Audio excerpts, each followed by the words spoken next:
sa Colossians 1 verse 28. Sabi po dito, whom we preach, warning everyone and teaching every man in all wisdom, that we may present every man perfect in Jesus Christ. So ngayon gabi po, mag-share po tayo ng gospel sa iba na hindi pa nakakakilala sa Panginoon para malaman po din nila yung truth about sa Kanya. Kung bakit tayo nag-share every night. Yun. So let's bow our head for the word of prayer.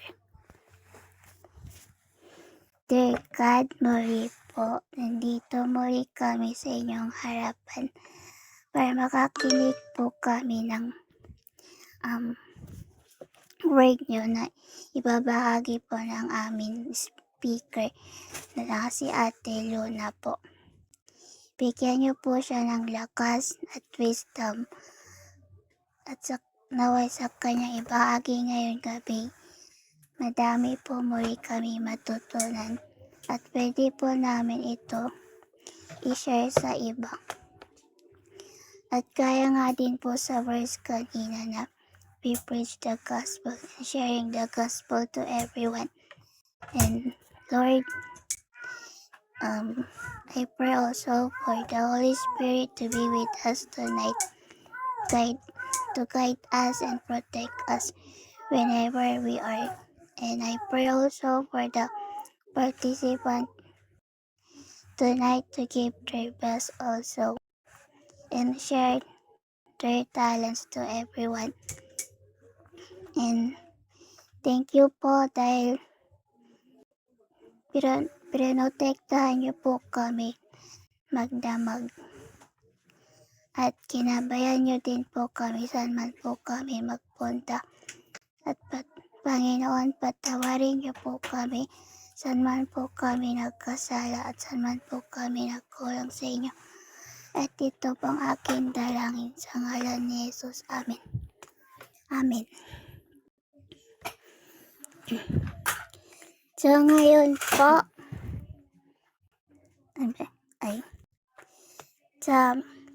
sa verse of the night po ay ibibigay ko na kay Sister Macy.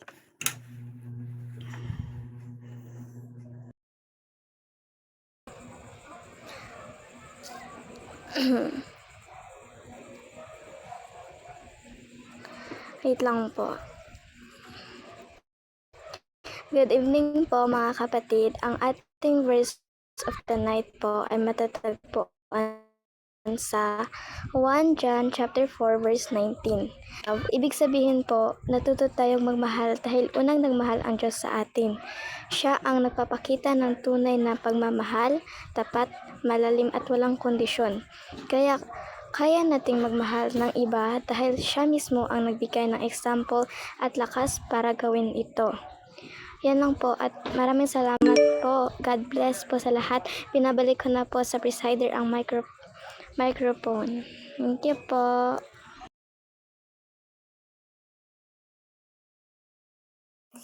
Thank you po sa verse na inyo sinare, Sister Macy. At bago po tayo makakinig ng magandang awit na ibahagi natin na makakakinig muna po tayo ng testimony. Galing po kay Sister Zia.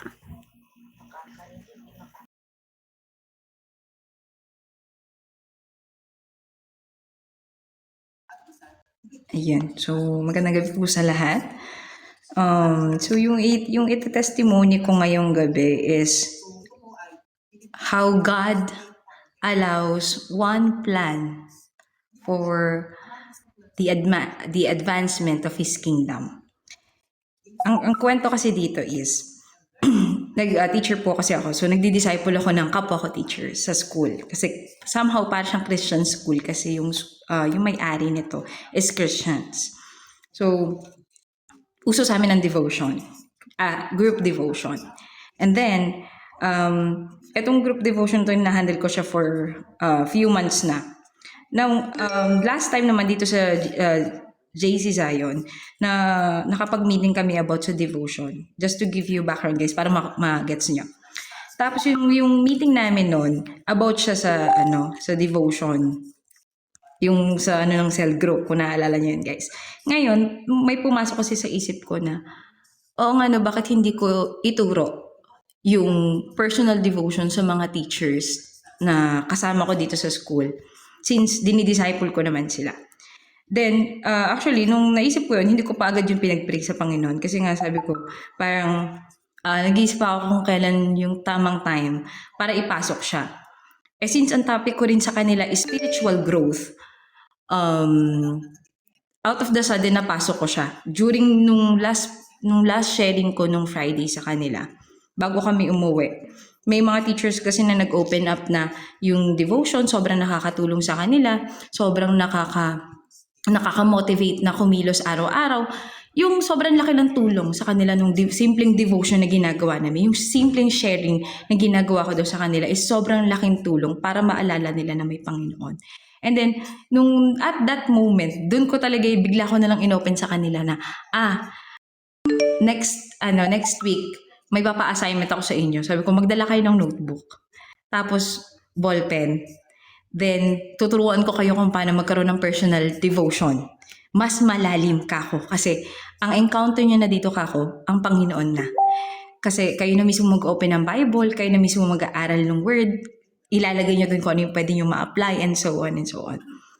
And, alam niyo, parang saan siya pinaka na-confirm? Nung after kasi namin, nung pauwian na, habang nararatil akong iligpit yung gamit ko, nagtawag yung mga admin sa office. Akala ko nga nun may reklamo sa akin kasi usually napapatawag lang naman ako sa office pag may reklamo. Then nung pagpunta namin doon, sabi nila, may pala game kami. Yung game pala, ipapaagaw lang nila yung gamit na yun. And alam niyo ba kung ano yung gamit na yun? Notebook siya. Which is, yun yung pina-assignment ko sa kanila. And then nung nakuha namin yung notebook, may isang teacher na sumigaw. Ang sabi niya, "Thank you, Jesus." Nung sinabi niya yun, dun talaga parang nagkaroon na talaga ng answered na God allow it. Kasi alam niya na mas magkakaroon ng connection yung mga teachers sa kanya when we do the personal devotion. Kaya sabi ko, napaka-amazing ng Panginoon. Nag-goosebumps ako. And iiyak ako kasi sabi ko, napaka-amazing ng God. Kasi pina-assignment ko lang kako to sa kanila. Tapos ngayon kako, wala pang 5 minuto yun. Hindi dito na agad yung notebook. And after that, nung pag-uwi ko sa bahay, alam nyo ba, nag-order ako ng pen. Sabi ko, ako na magpo-provide ng pen for them. So at least, wala na silang gagastusin at all talaga. And I want just them to see how powerful and grateful how powerful ang ating Panginoon that He used people para sa plano niya. Sabi ko nga, nilatag ko lang to sa inyo, ito na may notebook na, wala na tong atrasan. Talagang ituturo ko na sa inyo yung personal devotion. And that moment, nun ko talaga nakita na God really works when your plan is for His advancement of His kingdom. Kung mas maitataas siya doon, mas iaalaw niya yung plano mo.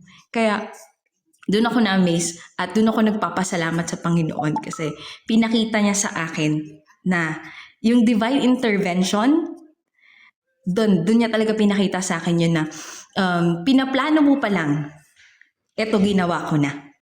Kaya nga, grabe, yung preaching din kagabi, doon ko din siya na-connect na, yes, sobrang, alam mo yun, yung faith moves before the miracle na, alam mo yun, hindi kasi ako makapaniwala na God really works in mysterious ways sa paraan na yun. So, grabe yung ginawa sa akin ng Panginoon talaga. Kaya ang papuri at pagsamba ay sa Diyos lamang. So, yun lamang po. Maraming salamat.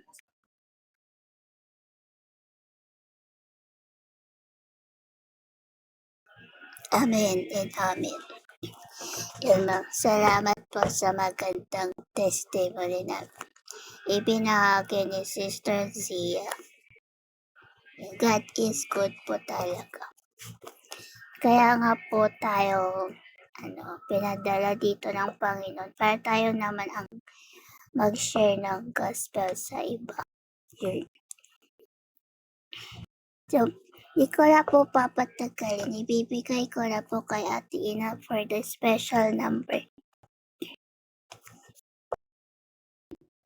Thank you so much, Ate Ruchi, sa pagpasa ng mikropono. At magandang gabi po sa bawat isa na naririto sa ating gawain sa gabing ito. So, sa gabing ito, ayan, meron akong iahandang awitin sa ating Panginoong Diyos. At syempre, para din sa lahat ng kapatid na nandirito sa ating gawain ngayong gabi. So, kung alam niyo po yung awit na aawitin ko tonight, maaari niyo po akong sabayan. Tayo po ay magpuri sa ating Panginoong Diyos. Alam ko na itong season natin ngayon is all about Christmas. And dapat nating i-glorify yung kabutihan, yung pag-ibig ng ating Panginoong Diyos. Kaya naman, awitan natin siya at papurihan natin siya sa ating pag-awit ngayong gabi. So, let's go.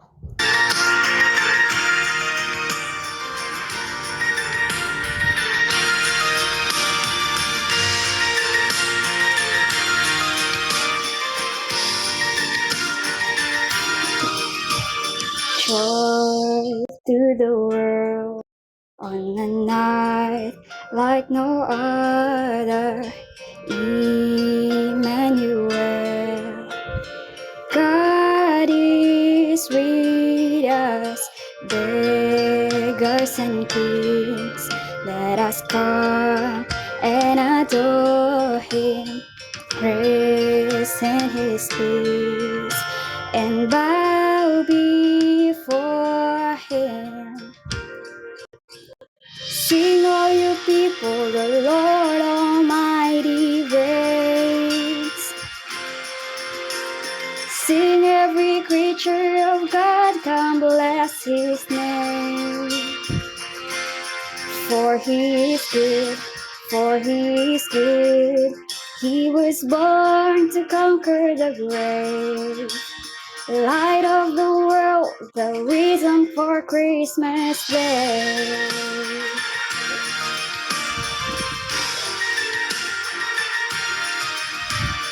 Stars we have seen over deserts and oceans, the darkness was deep, but never hopeless.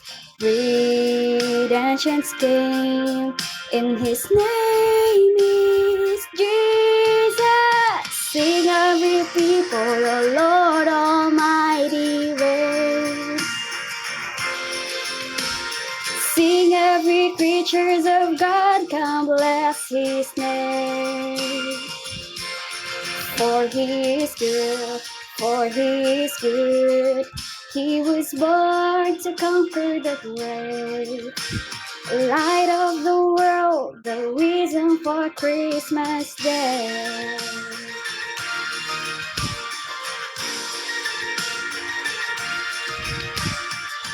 From the mountains we will shout it out, for the Lord our God Almighty reign.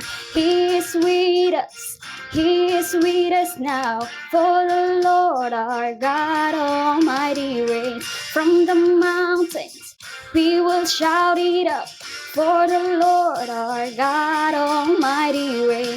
He is with us, He is with us now, for the Lord our God Almighty reign. Sing all you people, the Lord Almighty reign. Sing every creature of God, come bless His name. For He is good, for He is good. He was born to conquer the grave. Light of the world, the reason for Christmas. Sing all you people, oh Lord Almighty reign. Sing every creature of God, come bless His name. For He is good, for He is good. He was born to conquer the grave. Light of the world, the reason for Christmas Day. Light of the world, the reason for Christmas Day. Yes, Lord, pili nga Panginoon na ikaw ang reason ng aming Pasko, Panginoon. And to God be all the glory.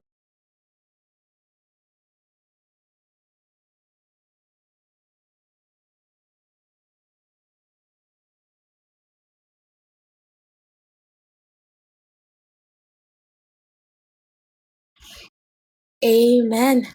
Thank you so much for that wonderful song na para sa ating Panginoon. And yes, mga kapatid, let's put our presence to our Heavenly Father. Lord, thank you for this opportunity, Panginoon, that you have given to me, Lord. And Lord, I am praying, Panginoon, as I preach your word, Lord, ang tayong lalabas lamang sa aking mga bibig, Panginoon, is galing sa iyo, Lord. And Lord, I am also praying, Lord, sa lahat ng pupunta sa Family VR na to, Lord, that you will open their hearts, their minds, Panginoon, and their ears to accept and i-install kung ano man yung gusto mong i-reveal sa amin ngayong gabing ito, Panginoon. And Lord, I cannot do this without you. Let your Holy Spirit guide me tonight, Panginoon. Let your Holy Spirit work on this Family VR tonight, Panginoon. Let your Holy Spirit be with us, Panginoon. So this we ask and pray in the name of Jesus Christ, our Lord and Savior. Amen, amen, and amen. Ayan, mga kapatid. So, magandang gabi. Ayan. Pwede na ako makasigaw sa pag-aano. Arinig ba ako? Hindi ba lubog si Ate Luna? Ayan, hindi ba ako lubog? Ayan. Amen. Praise God. And so, na-miss kong mag-preach sa gospel sharing. So, ngayong gabing ito, mga kapatid, medyo yung topic natin. So, sa mga dyan, kailangan nating tapusin yung ating preaching for tonight para walang maging question mark na, bakit ganito, bakit ganyan? Para walang ganong mangyayari. So, tapusin natin simula hanggang dulo para magets natin kung bakit. Yun yung title ng ating topic for tonight. Ayan. So, our topic for tonight, mga kapatid, is, if God is love, why would He send people to hell? Ayan. Again, sa mga pwedeng mag-type dyan sa baba, ang ating topic for tonight is, if God is love, why would He send people to hell? So, before we start, a lot of people ask this question. So, ang daming taong nagtatanong dito, maraming tao siguro nag-iisip sa katanungang ito kahit sa mga isip lang nila. Na para bang tinatanong nila sa isipan nila na, if God is love, bakit ka ba may mga taong napupunta sa impyerno? Diba? So, a lot of people ask this question and they ask it with confusion kasi nga nalilito sila, natatakot sila. At minsan, tinatanong nila ang ganitong mga katanungan kasi galit sila sa sitwasyon na meron sila, sa mga bagay na nangyayari sa buhay nila, sa kung ano paman. But, bago natin sagutin, let's just agree in one thing. That we cannot build a belief system based on emotion alone. Kasi hindi naman natin pwedeng i-force yung isang tao na dapat mong paniwalaan yung sasabihin ko kasi yun yung nararamdaman ko, right? We must base it on truth. And that truth must come from the Word of God. Not just by our own opinion. So, yun yung gagawin natin ngayong gabing ito. So, our first point would be, God is love. Yes, God is love. But also remember, kapatid, God is also holy. Amen? Diba? God is love. But God is also holy. That is our first point. We are all loved by God. We all know that. Paboritong verse ng lahat. Memorize pati ng nasa kids ministry. John 3:16. That for God so loved the world that He gave His only begotten Son, that whosoever believes in Him shall not perish but have everlasting life. Tama? But, minsan, we stop from there.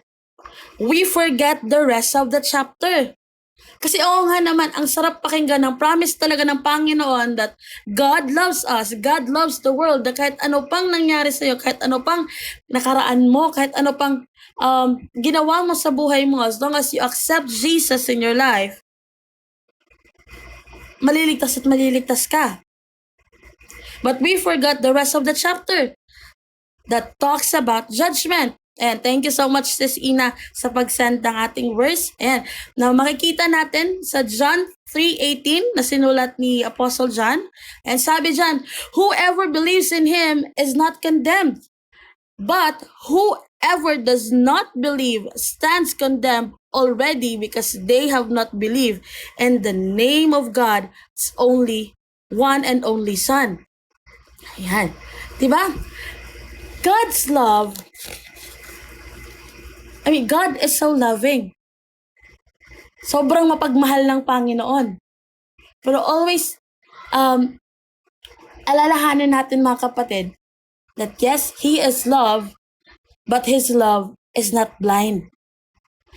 His love is holy, a love that confronts evil and not ignores.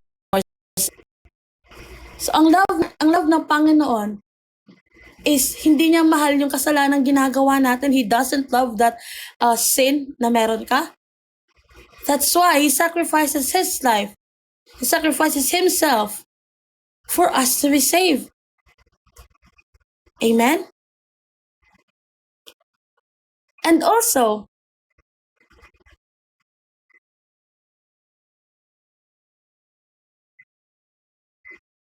God, and also, diba, God is so loving that who rejects Jesus is already condemned. So sinabi nga dun sa John 3:18, dyan sa part na, whoever does not believe stands condemned already because they have not believed in the name of God's one and only Son. So those who reject Jesus are already condemned, not because God wants to punish them, hindi dahil gusto ng Panginoon na tayo or yung mga taong hindi naniniwala sa Kanya is gusto niyang parusahan, but because they choose to be separated from the one and only who can save them. God already offers salvation. Binigay na ng Panginoon yung salvation, kapatid. He already served the salvation for us. Amen? But it is just up on us to respond and to receive that salvation. Again, God already offers salvation through Jesus Christ. It's up in us. It's up on you kung tatanggapin mo ba siya o hindi. Because believing in Jesus brings life. And rejecting Him keeps a person in spiritual darkness. Lahat naman siguro tayo dumating sa punto ng buhay natin na sobrang dilim ng pinagdaanan natin. Hindi ba nakakatakot yung kadiliman? Na hindi mo na alam kung ano yung gagawin mo, na sobrang dilim na ng parte ng buhay mo na yon, is parang iniisip mo na, wala na, tapos na. It's all done. But again, it was said that Jesus brings life. So why would you stay on that darkness, believing na wala nang way, wala nang paraan, wala nang mangyayari pang maganda sa buhay mo? But in fact, nandiyan naman ang Panginoon to get you out on that darkness, to get you out on that pain, to get you out on that miserable life, to get you out on the things that is happening to you. God is there. We just choose to believe, to ignore Him. Ganun yung nangyayari. We choose to believe, we choose to ignore Jesus. At pag dumating na sa point ng buhay natin na sobrang gulo na, masasabi na, pinabayaan mo kasi ako, Lord, ganito, ganyan. But when in fact, Jesus is always keeps on reaching to you. Lahat na ng paraan, ginawa na ng Panginoon para ma-reach out ka. But you just keep on saying, no. And that's where our second point comes from.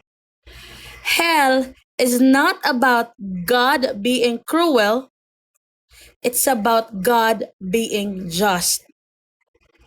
Sobrang taas ng second point na. Sorry na po. Palitin ka lang.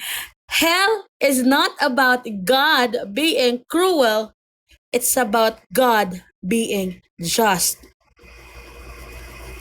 So think of it this way. If someone commits crime, what do we expect from a good judge? Ano yung ini-expect natin sa isang huwes? Sa mga nakapunta na sa isang hearing? Kung merong isang kriminal na nakakommit ng isang crime, so syempre ini-expect natin yung mga judge, yung mga lawyer, gagawin nila kung ano yung tama. They will do the rightly way. They will do it on a rightly way. They will uphold guilty dun sa taong yun. Kasi nga nakakommit siya ng crime. Right?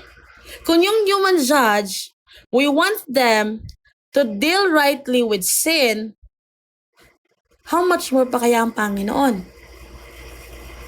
who is perfectly holy and just?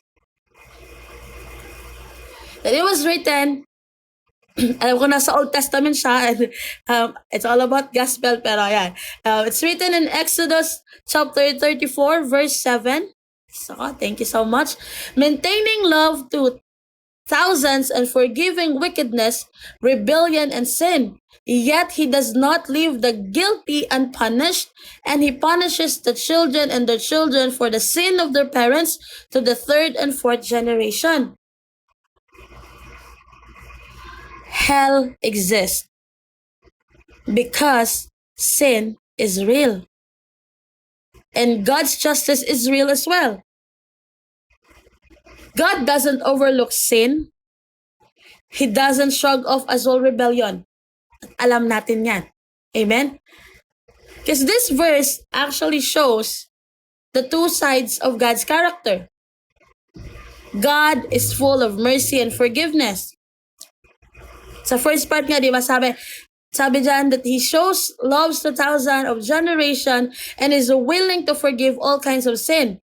Kahit gaano pa kalalim o kabigat, ito ang nagpapakita ng kabutihan at habag ng Diyos sa ating lahat.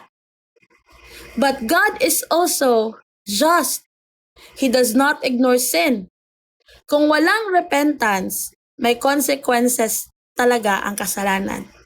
That's why we always say to those na mga hindi pa kilala ang Panginoon at nahihirapan talagang lumapit sa Kanya, ask questions. Anong sinasabi natin? Just repent. Surrender all your sin to Him. Sabihin mo lahat sa Panginoon. And that's what God wants us to do. Even if we're already Christians, just repent everything to Him. Kasi, hindi naman every day we didn't know na nagkakasala na pala tayo. The way we, tawag dito. Sorry if English na lang. Hindi masyadong sanay si Ate Luna for Tagalog straight. Ayan. Anong tawag dyan? Even if the way we think, minsan yung mga bibig natin, hindi natin napipigilan.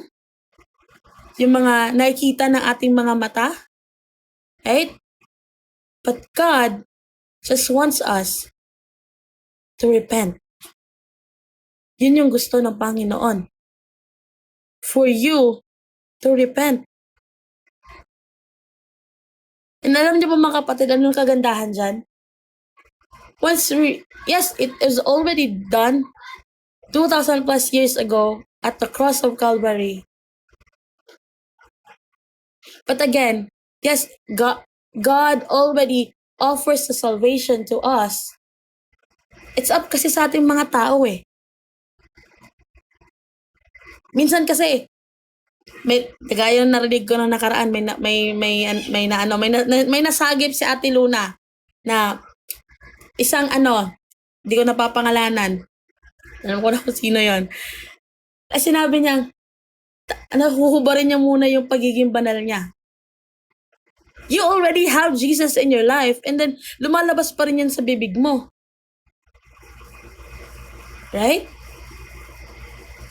And that's already trying to ignore Jesus to your life. Sabihin mo namang, huhubarin ko muna yung pagiging banal ko. Jesus already sacrifices His life for you to live.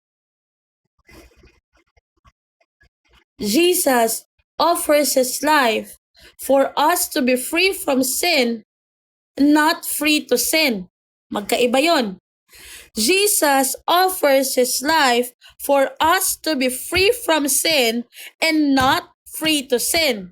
Yun yung alalahanin natin, mga kapatid. We are already free from all of the sins, but we are not free to sin. Huwag natin hayaan na gawin na lang, ay, sinave na kasi ako ng Panginoon, gagawin ko lang ito ng paulit-ulit. Maghihingi lang naman ako ng tawad sa Kanya. Ang abusive mo naman. Grabe naman yon, diba? Amen? Huwag tayong maging abusive sa Panginoon, mga kapatid. Jesus just wanted repentance. The pure repentance na galing talaga sa puso mo. That you surrender it all to Him. Ito ay dahil mahal lang tayo ng Diyos. At mahal ng Diyos ang tama. At ayaw niyang magtagal ang kasamaan. God is both merciful and just. He forgives sin, but He also upholds justice. His love and justice work together to show who He really is. Ayan. Nakakasunod pa ba tayo? Medyo mabigat-bigat ba yung topic natin ngayon? So again, pati ako kanina nung nireveal to ng Panginoon, sabi ko, Lord, just guide me. Sobrang parang first time ko mag-preach ng ganito. Amen. So, our third point, people don't get sent to hell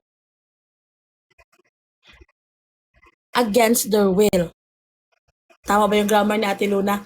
People don't get sent to hell against their will. Ayan.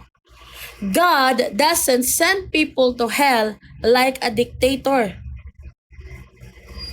Hindi pinapadala o hindi naglalagay ang Panginoon ng tao sa impyerno dahil gusto lang niyang i-exile yung mga enemies niya. It's not like that. Written in John 3:17. Yan. Isa ka sa John 3:17. Nandiyan pa ba ang aking media team? Yan, wala na. Ayun, thank you so much, Sis Ina. Ayan. So John 3:17, for God did not send His Son into the world to condemn the world, but to save the world through Him. Ang amazing, di ba?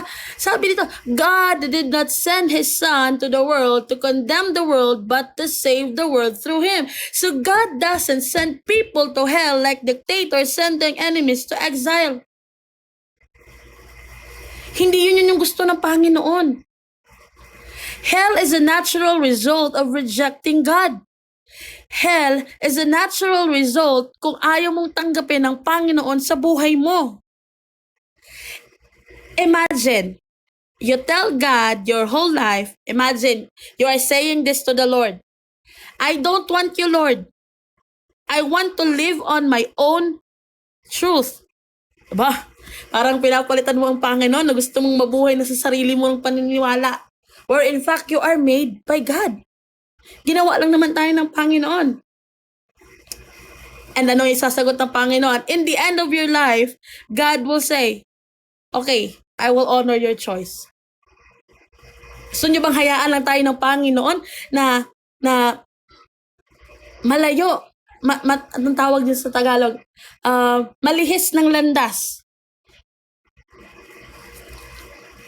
Pag dumating yung time na hindi ka na talaga kayang i-reach out ng Panginoon, gusto mo bang malihis ka ng landas, kapatid? Gusto mo bang matanong talaga dyan sa sarili mo na bakit ba naglalagay ng tao ang Panginoon sa impyerno? Or in fact, again, hell is a natural result of rejecting God in your life. It is our choice. It is your choice. Whether you believe or not, whether you follow or not, it is your choice. But I was hoping and praying, kapatid, and as you hear this word tonight, and as Jesus spoke with you tonight, na sana mabago yung choice sa buhay mo. Na dahan-dahang mataniman ang salita ng Panginoon ang buhay at ang puso mo. So, again, mga kapatid, if you're just new here in this Family VR at sa program na ganito, it is not accident na ipinadala ka ng Panginoon ngayong gabing ito sa Family VR na to. It is a calling from God na, anak, balik ka na. Come home to me. Ang sarap kayang makatanggap ng yakap galing sa Panginoon. Alam mo yung sa daming beses mong nag-fail sa buhay mo, and then God picked you up on where you actually failed. Tapos God even made you stronger from that circumstances in your life. Ang sarap sa puso, mga kapatid. Iba talaga gumalaw ang Panginoon. So let God enter your heart and your life tonight. And so let's continue. And point 4. But didn't Jesus pay for sin? It's a question. But didn't Jesus pay for sin? Ayan. So question mark pala yun. Hindi pala yun exclamation point. Ayan. So bago ko i-proceed yung point 4, gising pa ba ang lahat? Bakit parang wala na atang nagre-react dyan? Baka, nag-double mute na kasi ayaw nang marinig yung gusto pang ipahatid ng Panginoon sa kanya ngayong gabing ito kasi natamaan na. Ayan. So, alam kong medyo mabigat yung preaching, medyo mabigat yung word ng Panginoon ngayong gabing ito, but we need to wake up from reality that hell is really there. At alam natin yan, mga kapatid. So point number 4, but didn't Jesus pay for sin? Yes. Jesus already paid for our sins. And that's the good news of the gospel.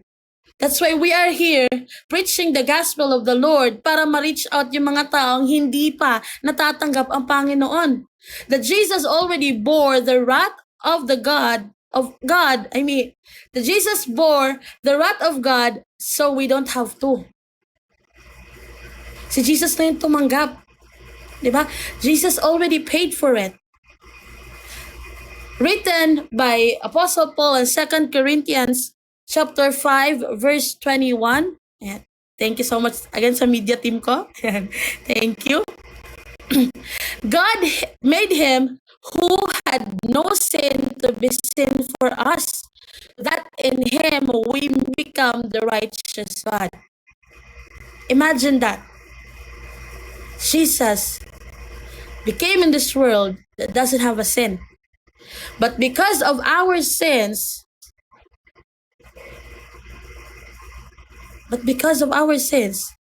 siya yung nagkaroon ng kasalanan para maligtas ka sa kung ano man dapat sana yung kahahantungan nating lahat. Jesus carried the cross for you, for us, instead of us carrying it. Jesus accepted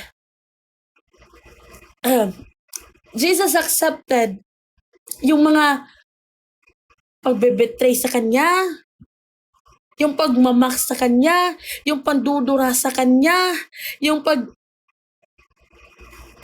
grabe. Jesus accepted everything. The brutal death that he went through. He accepted that.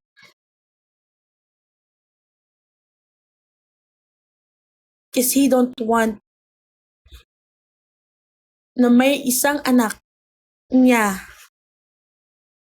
na mawala sa kanya. God made him who had no sin to be sin for us, so that in him we might become the righteous of God. salvation has already been served. Again, it is up from us, and it must be received. Forgiveness is not automatic. We are saved by grace through faith in Ephesians chapter 2 verse 8. Ayan.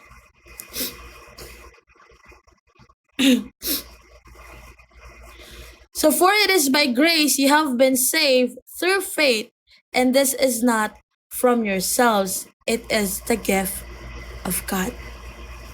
Amen. God already gave you that gift without asking anything from you. God already served you the gift without asking any pay for it. Jesus already paid our sins fully. Siguro kung iniisip lang ni Jesus na ay, ito si Luna, hindi naman full yung commitment niya sa akin, installment na lang yung niya, salvation. What if ganun yung ginawa ng Panginoon? Bibilangin lang yung araw na kung kailan tayo matino, kung kailan tayo fully nagkukumit ng pagsiserve sa Kanya.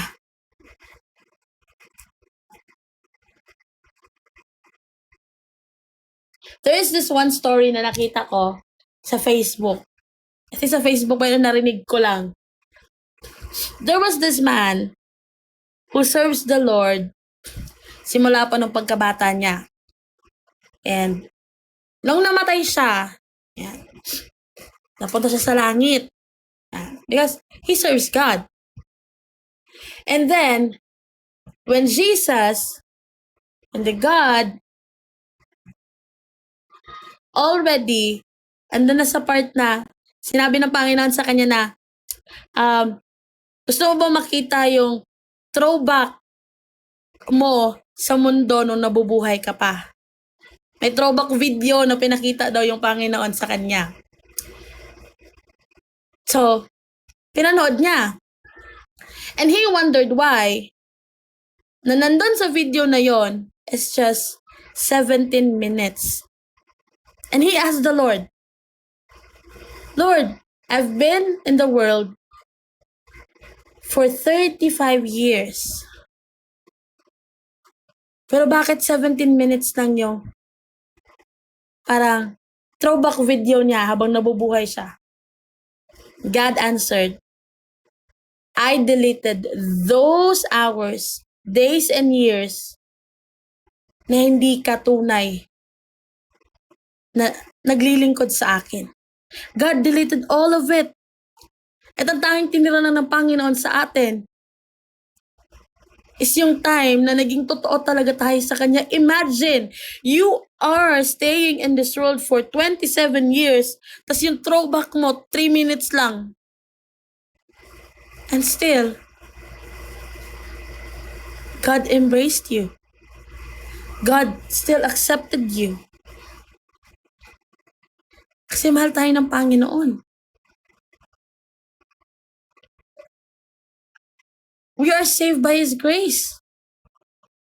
And if we ignore the cross, we reject the very thing that saves us from hell.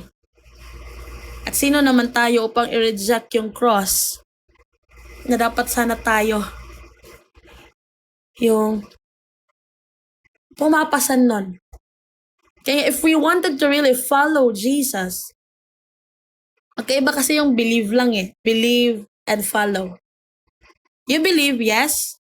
We all believe that God exists. That Jesus exists. That He died on the cross for our sins. And then dun lang. You believe. Pati si Satanas nga naniniwala that Jesus exists eh. But if you really wanted to serve the Lord, then follow Him. Carry your own cross. Accept Him fully in your life. Hindi pa huli ang lahat, mga kapatid. If you're thinking na grabe na ka-messed up yung buhay ko, grabe na ka, para bang hindi na ako kapatawad, ano bang tawag yun sa Tagalog? Hindi na ako yung taong pwede pang patawarin. Sobrang makasalanan ko na. Hindi ganyan yung tingin sa'yo ng Panginoon, kapatid. Ang tingin sa'yo ng Panginoon, still precious. Kasi you are His masterpiece. We are His masterpiece. God created you. God loves you. And that walang magbabago. So point number 5, malapit na tayong matapos. Mga ano na lang, mga 1 hour and 2 hours pala. Joke lang. Sobrang seryoso nyo naman. Ayan. So, point 5. Ayan. So, ano tayo? Ano muna tayo? Pag inat muna tayo, parang sobrang ano nyo na dyan. Parang, hala, ano na yun? Teka, kaya pa ba? Kaya pa bang tanggapin yung mga gustong i-reveal ng Panginoon sa atin ngayong gabing ito? Ayan, share up nga sa mga, ano pa, nakikinig pa dyan. Baka kasi, ayan, nakamute na kayo, naka-double mute na, tapos, nandun na sa TikTok, nag-scroll na, nagmamawi-wawi na, Diyos ko po. Ito muna tayo mga kapatid. Makinig muna tayo. Let's focus our mind, our hearts, and ears sa word ng Panginoon ngayong gabing ito. Alright, so to continue, point 5, hell shows how serious sin really is. Again, hell shows how serious sin really is. Hell exists not because God is mean, but because sin is serious. Diba? In God's eyes, sin isn't just a mistake. That's why, in John 3:17, kung nagdala ni Sister Ina kanina, Jesus came to this world para hindi i-condemn ang mundo, para hindi tayo i-condemn, but to save us or to save the world through Him. Kasi sin, it is a rebellion against the giver of life. If sin is no big deal, ito yung question ko sa inyo. If sin is no big deal, then why did Jesus have to die in such a brutal death just to save us? Yun yung isipin nyo. Why Jesus would sacrifice Himself just to save you if sin is not serious? If pwede lang pala natin, hayaan mo na yan, kasalanan lang yan. Then why would Jesus need, oh Lord, thank you Lord, and why would Jesus needs to encounter those pagpapasakit sa Kanya if sin is not serious? Imagine lahat ng hampas, kada hampas may mga nakukuhang balat, may mga dugong dumadanak just to save you, and then there you are trying to be happy sa binibigay lang ng mundo na alam mo namang temporary. Alam mo namang kasalanan lang yung binibigay ng mundo, and then there you are still trying to go on with the flow with the world. Hell already tells us this is what sin cost. And what sin cost already? Jesus needs to die for us. And yun mga kapatid, tatanungin ko kayo. Is sin not a big deal? Is sin really not a big deal? For us to still doubt? For us to still rethink? For us to still think na, should I follow Jesus? Should I listen to Him? Should I go on with Him? Then why are we thinking that way? If we all know that sin is no big deal. Alam nyo, kahit yung iba kahit Kristiyano na, still tend to forget how Jesus saved them. Kasi mas pinipili nilang maki-go on sa flow ng mundo.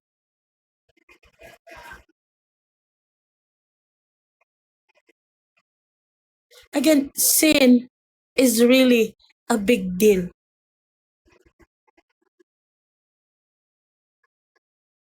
Imagine yung thorn crown ni Jesus, no? Every time na nahuhulog yung cross na bit niya, tapos every time inaakay niya ulit yung cross, dumidiin yung koronang yun sa ulo niya. Dumidiin sa utak niya. Pero walang pagrereklamo. Walang pagrereklamo ang Panginoon. Kahit sobrang sakit na nung nararanasan niya. Imagine yung mga taong nakatingin sa kanya on that time while he is carrying that cross for you. Isin yung mga taong pinakain niya for 5,000. Dun sa 5 loaves and 2 fishes. Dun sa 4,000 na pinakain ng Panginoon. Dun sa mga pinagaling ng Panginoon. Those are the people na pinakitaan ng Panginoon ng miracle niya. But still, they didn't fight for Jesus. They still betray Him. And even His disciple did. Peter denied Jesus 3 times. Judas bargained Jesus for just 30 dollars.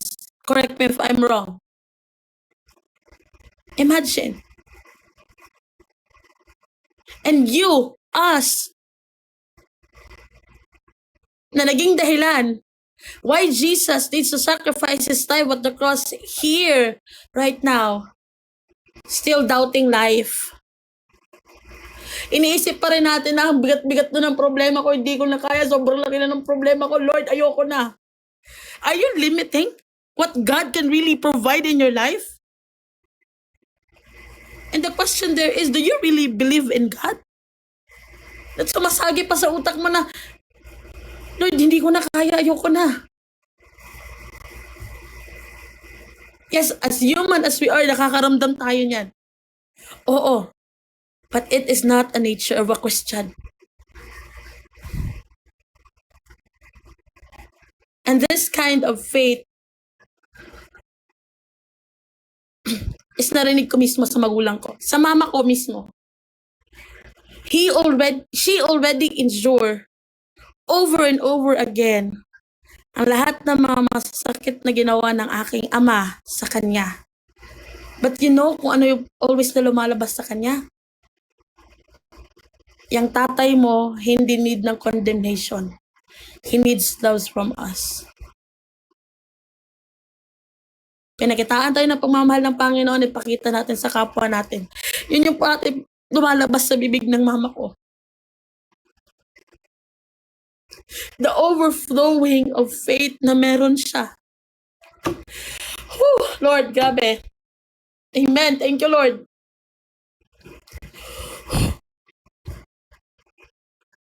Ganun lang yung lumalabas sa bibig ng mama ko.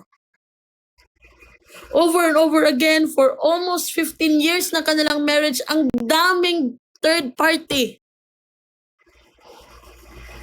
Ako pa mismo yung nakakasaksi. But my mother always nabukang bibig niya.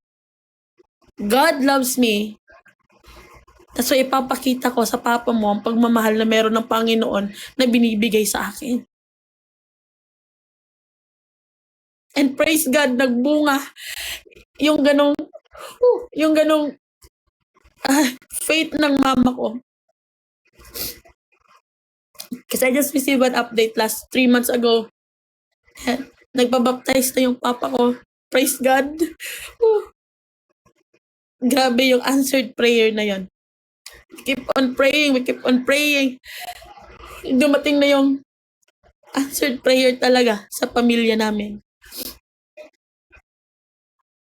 And I really thank God on that. He works amazingly in our life.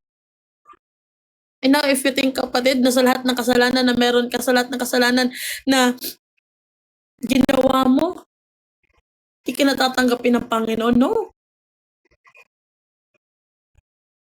Just repent. Repent. Repent. Repent. Paulit-ulit yung maririnig sa amin yan dito. Kahit masura pa kayo sa kakarinig nyo yan, ipapaalala sa lahat ng preacher dito that we need to repent, repent, repent. What is repentance ba? Yung pure. Alam kong we don't know where to start.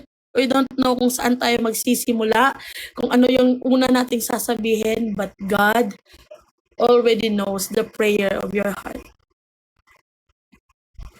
Already knows kung ano yung gusto mong sabihin. But He just wanted it to come out from your mouth. Kung hindi mo kaya sabihin saan ka magsisimula, just say to the Lord, I will surrender it all to you. Hindi na kaya, Lord. And trust me, tested and proven talaga ang pagmamahal ng Panginoon. He works silently in your life in an amazing way. You may feel na hindi siya gumagalaw, but He is. Unexpected way. In an unexpected way, bigla-bigla na lang, in just one snap, uy! Wow, Lord. Just like sa testimony ni Sister Zia kanina. Goosebumps talaga yan. Diba? She just prayed for it, and after 5 minutes, yun yung answer ng Panginoon. Ganon gumalaw si Lord sa mga buhay natin. Ganon gumalaw ang Panginoon. Okay, let's always put it in our mind, mga kapatid, that sin is really a big deal. If you keep still on sinning over and over again sa isang kasalanan na paulit-ulit mo nang ginagawa and then think about it, you really need to have it surrendered to Jesus. Surrender mo yan, kapatid. Hindi yan mawawala sa'yo if you don't let the Holy Spirit work in your life. Let the Holy Spirit move. Let the Holy Spirit guide you. Let the Holy Spirit be with you. And last point, God doesn't want anyone to go to hell. Kasi nga, hindi yun si Lord. Hindi ganon si Lord. He didn't want to exile people just like enemies na gusto niya lang, ay, pumunta ka ng impyerno kasi ayoko sa'yo. Hindi ganon yung Panginoon. In 2 Peter chapter 3 verse 9, antayin na natin ang ating media team. Ayan. The Lord is not slow in keeping His promise as some understand slowness. Instead, He is patient with you, not wanting anyone to perish but everyone to come to repentance. Oh, ang sarap ng word do. He is patient with you. Kapatid, He is patient with you. Even though paulit-ulit mo na sinasaktan ang puso ng ating Panginoon, even though paulit-ulit na natin sinasaktan siya. Kasi some of the people, tumatawag lang sa Panginoon pag may kailangan na. Kasi sobrang gulo na ng buhay nila. But when the ocean is so calm, wala. Nakakalimutan ng Panginoon. Saka lang tumatawag pag sobrang bagyo na ng buhay. And even though ganun yung nangyayari, sabi nga sa 2 Peter chapter 3 verse 9, He is patient with you. Kahit everyday mo pa siyang tanggihan, i-decline sa buhay mo, He is still patient with you. Ay mga minsan talaga sa buhay natin na matatanggihan natin yung Panginoon. Guilty or not guilty, ganito yung nangyayari. Sa social media, nag-scroll tayo kahit sa TikTok, Instagram, Facebook, or kahit ano pa yan, Twitter. May lumalabas na mga Bible verse, mga preaching, ano pa yung paalala ni Lord. Kasi ayaw natin minsan makinig, ayaw natin minsan basahin, ini-scroll up. Ayan. May verse of the day na lumalabas sa Bible app. Minsan sa pag version ata na Bible app, may Bible verse talagang nagpa-pop up every morning. Kasi tamad man magbasa, ang tao, ini-ignore.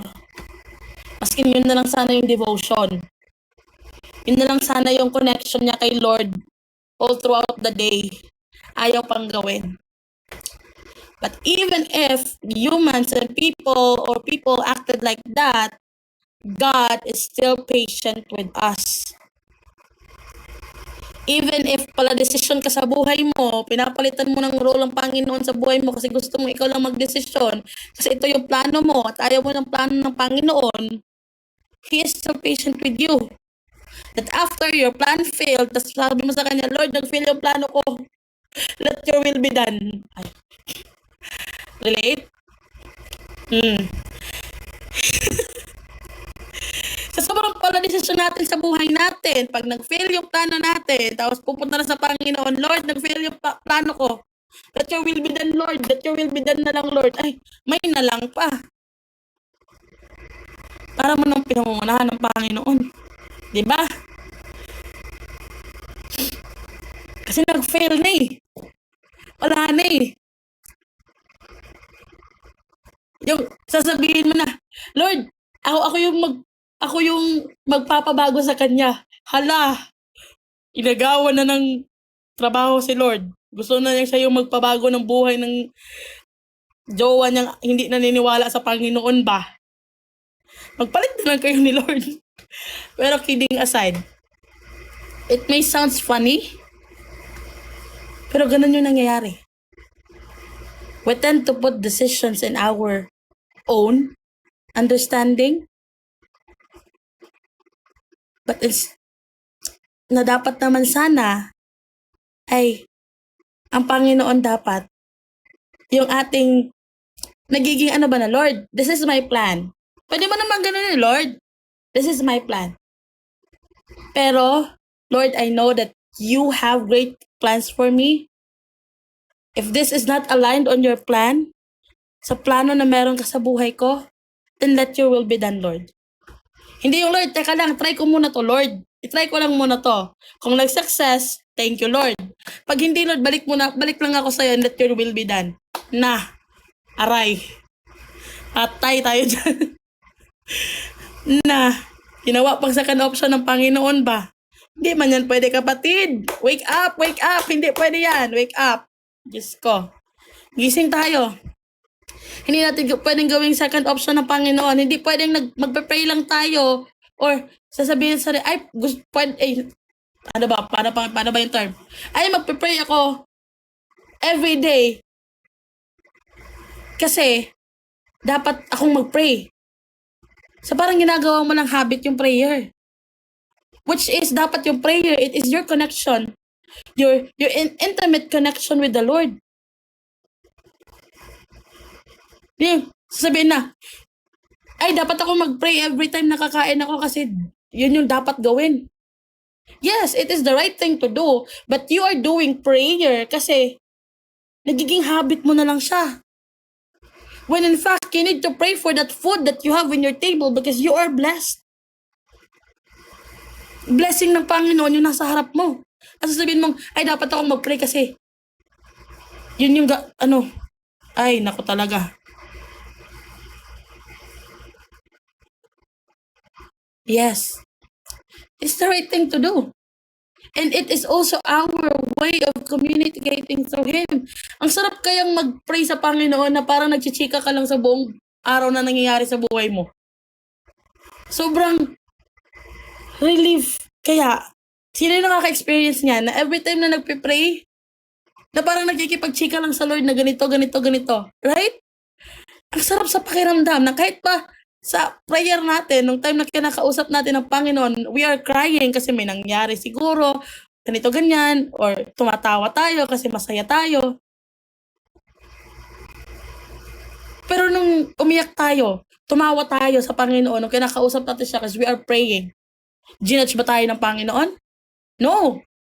Because He loves you and He is willing to listen whatever runs on your life you have. Pero kung yung problema mo sa jowa mo, tapos yung hiniwalayan ka, tapos chinika mo sa kaibigan mo, iyak ka ng iyak, sasabihan ka pang, para ka namang, di ba? Na-judge ka pa. Tama? Kaya minsan, piliin natin kung sino yung dapat nating sabihan ng ating mga problema. Because not all of your friends are your friends. Sometimes they are just there to condemn you. When in fact, Jesus came in this world to save you. Right? Ang tao, mahilig mag-condemn sa kapwa-tao. Na hindi naman ginawa ng Panginoon sa atin. So now, rethink kung kanino ba dapat tayo makipag-usap talaga. Kasi minsan, yung nag-share ka ng sikreto mo, ay pagkabukas wala na, umabot sa 100 tao. May dagdag kulang pa. Tama? Tama. Di ba? Tapos pagkatapos na-judge ka pa.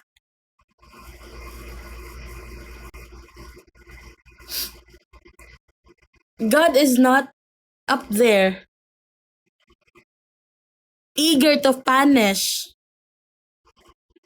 Hindi naman kasi ganun yung yes, Jesus, God is just. But He is not just there na, gusto kong i-punish tong mga taong to kasi ayaw nang makinig sa akin. Kung gusto ka talagang i-punish ng Panginoon, matagal na. Sa sobrang katigasan ng ulo natin, oo. But He everything just to rescue us. And His love is not forced. Yung tandaan natin mga kapatid. God's love is not forced. He invites, yes. Jesus is reaching. Jesus tries to communicate to you. But He doesn't impose. Hindi namimilit ang Panginoon. That's why He is giving us free will. Sana yung free will na yan kapatid na meron tayo, gamitin natin sa tama. Let's follow Him.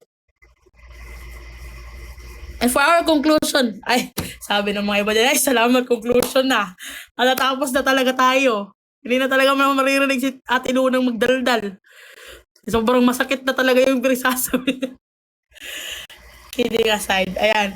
So, for our conclusion, so now, is God still a loving God? Tatanungin ko kayo. After you hear all of those, is God still a loving God? Amen. Yes, absolutely. He loved you. He loved us enough to tell the truth about hell. Kasi ayaw ng Panginoon na doon tayo mapunta. Amen? He keeps on reaching you to tell you that hell is a natural result of rejecting Him. Because He loves us enough to take your place. Yun yung tandaan natin. He loves us enough to take our place. Walang ibang nakakagawa nun. Kahit sabihin na natin na sobrang mahal ka pa ng jowa mo, kung nandun na sa part na siguro na masasagasaan ka, hindi ka siguro itutulak ng jowa mo para sa'yo masagasaan, hayaan ka na lang mamatay dyan.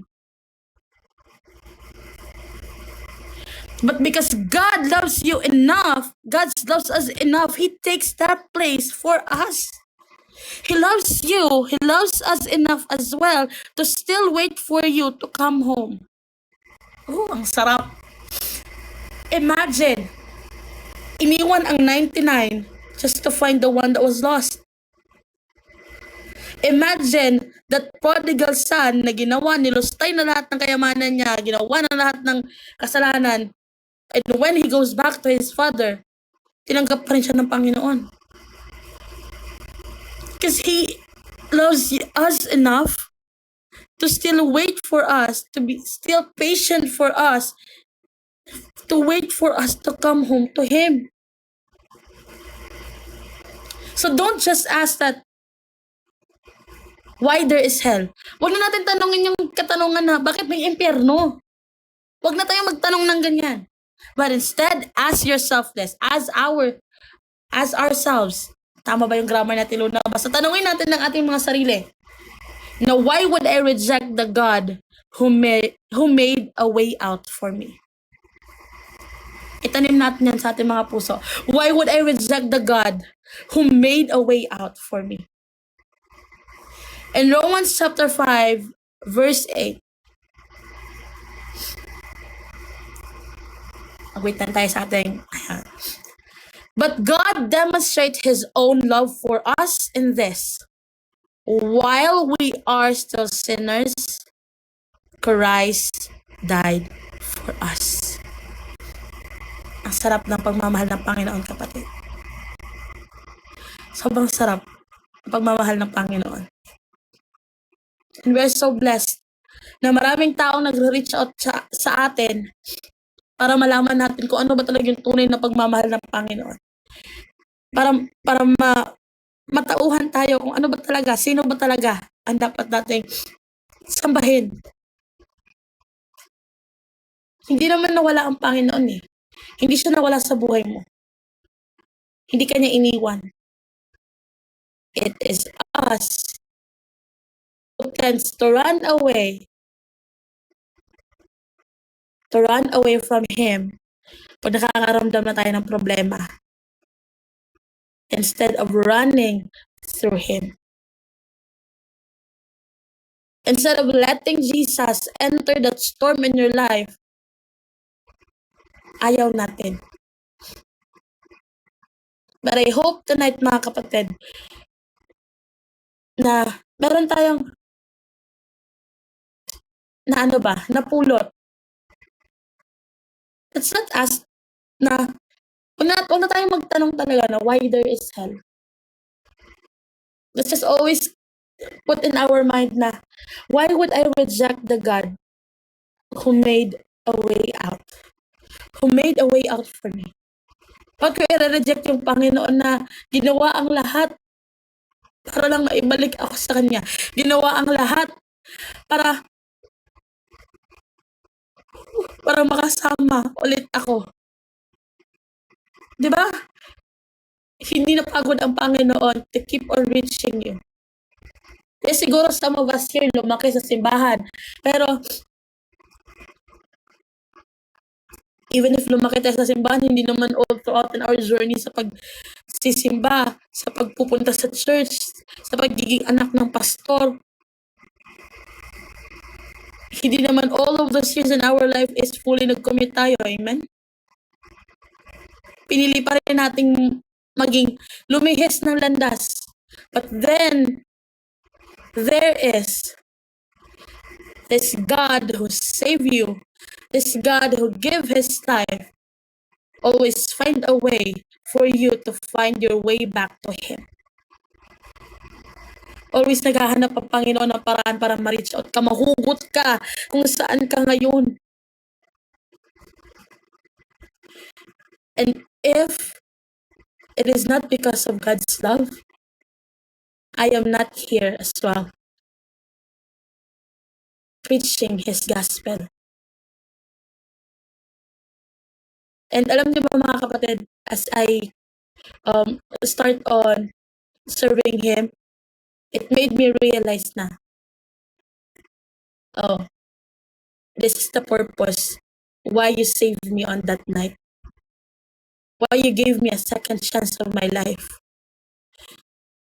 Because you want me to be a living testimony that there is still a second chance for those people na parang hindi na naniniwala. Yes, I grew up in church. Anak ako na isang pastora rather. But because of what is happening in our family, yung persecution na natatanggap ng pamilya namin dun dahil sa dati, sa kasalanan na ginagawa ng papa ko, but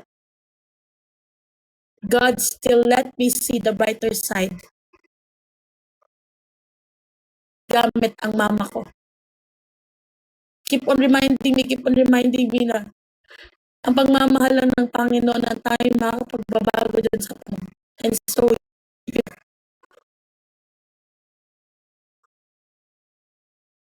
I thank God. We have different paths kung bakit na tayo. And let's not afraid to share the testimony of others, how God saved you.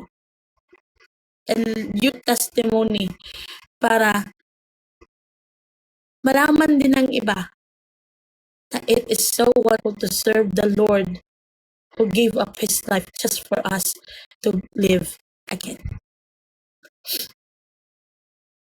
And tonight, and alam ko namang lahat na nandito, as always na nasa natin, just for sharing, at dito are Christians na already.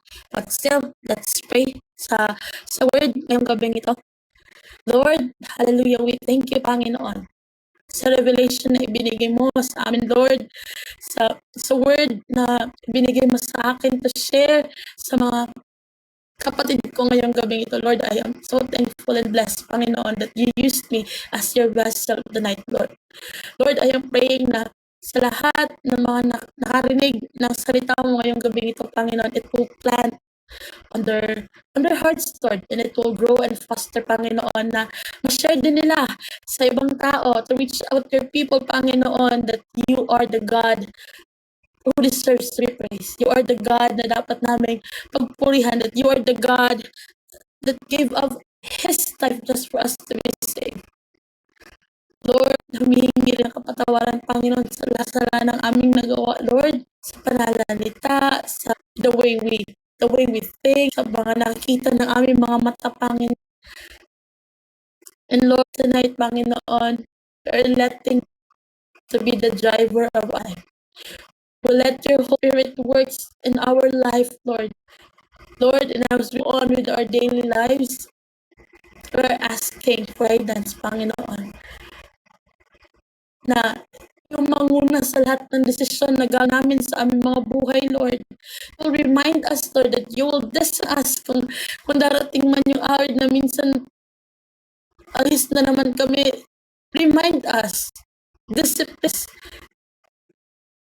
that you are there. And Lord, I pray sa lahat ng tao na Panginoon, at na nararamdaman na yung Panginoon, na bigat, I am praying comfort in the name of Jesus. Hallelujah.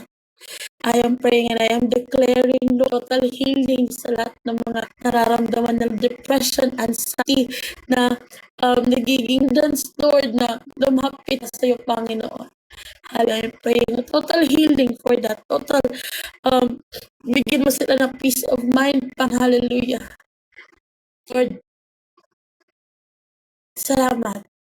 Because you're always there for us, Panginoon. Never ka bago. Never mo kaming iniwan sa lahat ng plan namin. If there are times na kaming lumayo sa iyo, but still keep on doing us. Para kami Lord, we thank you. You deserve all the honor, praises, and adoration, Panginoon. This we ask and pray in the name of Jesus Christ. Amen, amen, and amen. Before ko ibabalik ating presider, mikropono, atin pong awitan ng Panginoon. Ayan. Sa mga nakampo ng awiting ito, sabayan niyo pong awitan siya.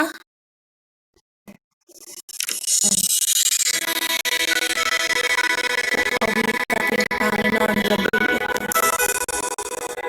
Nasa inyo ng Panginoon, hindi nabibitiw pa.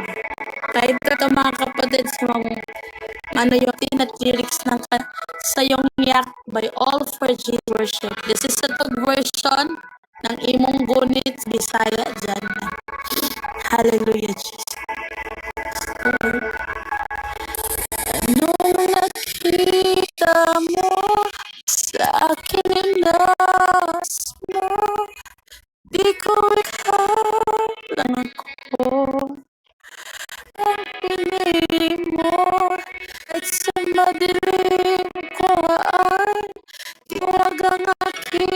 pangalan, inang ng kasalanan ko. Kahit kailangan iyong iyakan, ko'y tinagpilaw. Iyong tawag, manang pusa'y ka. Nawa mo ang